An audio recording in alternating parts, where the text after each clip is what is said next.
La administración de Vladimir Putin acaba de asegurar que el futuro de Rusia está en Oriente Medio. ¿Qué significa esto? También ha dicho que, por si acaso, el futuro ruso está en el Ártico. Pero si nos ponemos a pensar en el Ártico, tenemos que hablar, por ejemplo, de lo que está haciendo la Alianza Atlántica. Está hablando de una eventual confrontación de Rusia con la OTAN. Si hablamos de Oriente Medio, tenemos que comentar lo que está sucediendo en la Franja de Gaza. ¿Acaso Rusia va a participar de manera mucho más directa en esta parte del mundo? Vamos a comentarlo.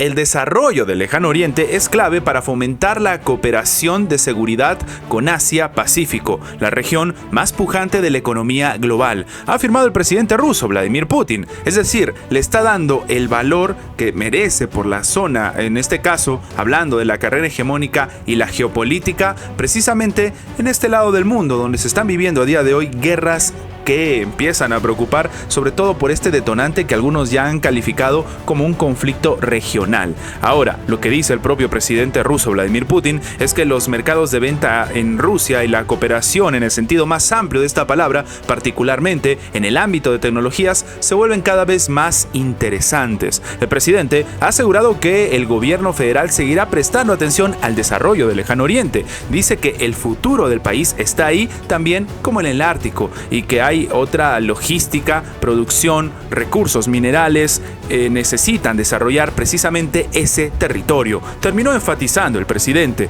El mandatario ha destacado el avance que la economía nacional logró en los últimos años, incluso a pesar de las sanciones. Él habla de que se está fortaleciendo el Estado en todas estas direcciones. Es importante señalar que este es el año electoral ruso, lo cual demostraría que las palabras del presidente ruso Vladimir Putin tienen también una carga con respecto a las elecciones, pero lo que llama la atención es esta perspectiva de la cual lo que está diciendo en este caso el propio presidente ruso es que ellos son la primera economía de Europa y la quinta del mundo, tras China, Estados Unidos, India y Japón. Sin embargo, esto no es lo único. Debemos comentar que cada vez la administración rusa se acerca más a Corea del Norte.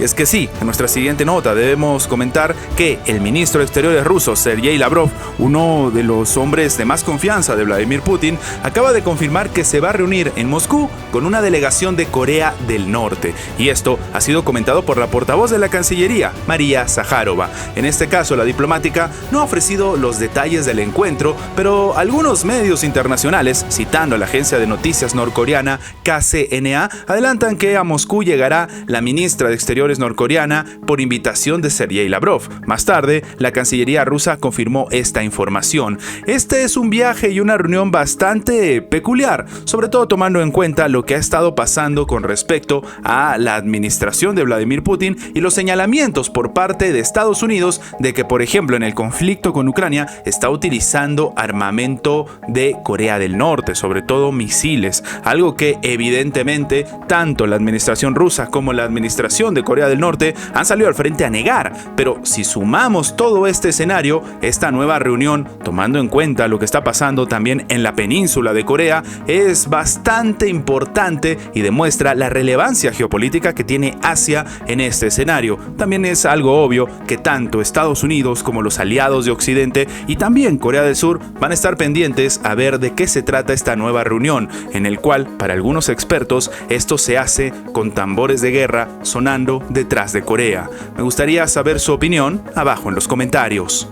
Funcionarios estadounidenses están indignados por la filtración a medios británicos de la decisión de atacar en Yemen, según informado The Telegraph, citando a una persona familiarizada con la situación. Según el periódico, la cooperación militar entre Washington y Londres ha sido durante mucho tiempo una piedra angular de la relación especial entre ambos países, pero el 11 de enero por la noche, en vísperas de la operación, hubo un momento de tensión. Ocurrió cuando el diario británico The Times informó que se había convocado a una reunión del gabinete para discutir la acción militar. Según afirma el propio artículo, una fuente bien informada comunicó al diario que los militares estadounidenses expresaron su frustración por las acciones de sus colegas británicos, ya que normalmente solo se informa de este tipo de operaciones cuando los soldados han regresado a las bases. En este caso, lo que dice el artículo es que la preocupación se extendió a la oficina del gabinete británico, mientras figuras diplomáticas y políticas trataban de encontrar cuestionar la solución de los mensajes filtrados. Se decía que el ambiente reinante era de profunda decepción.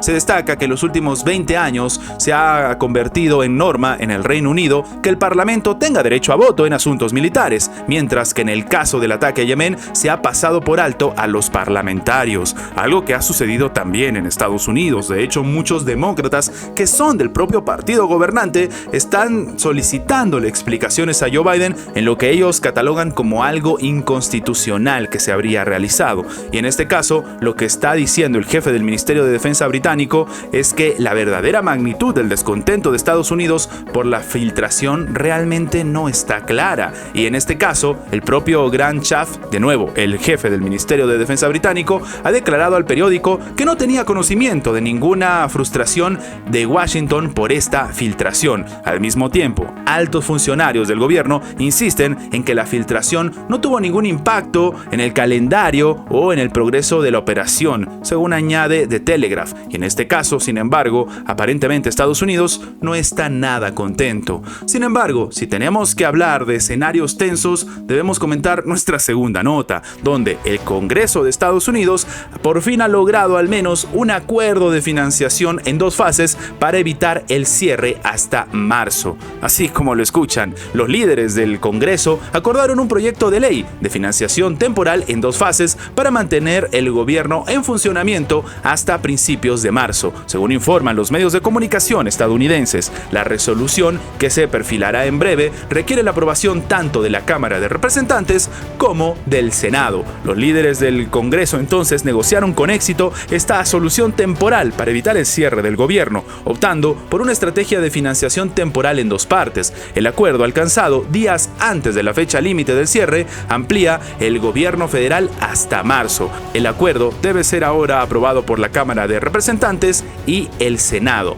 La situación supone un desafío para el presidente de la Cámara de Representantes, Mike Johnson, que anteriormente había prometido evitar las resoluciones de financiación a corto plazo. Los republicanos han estado considerando varias versiones de un proyecto de ley de recortes de gasto, incluida una resolución a largo plazo que exige el recorte presupuestario del 1%. Una tensa situación se vive en Estados Unidos, incluso para el funcionamiento de las propias administraciones y, sobre todo, elementos gubernamentales.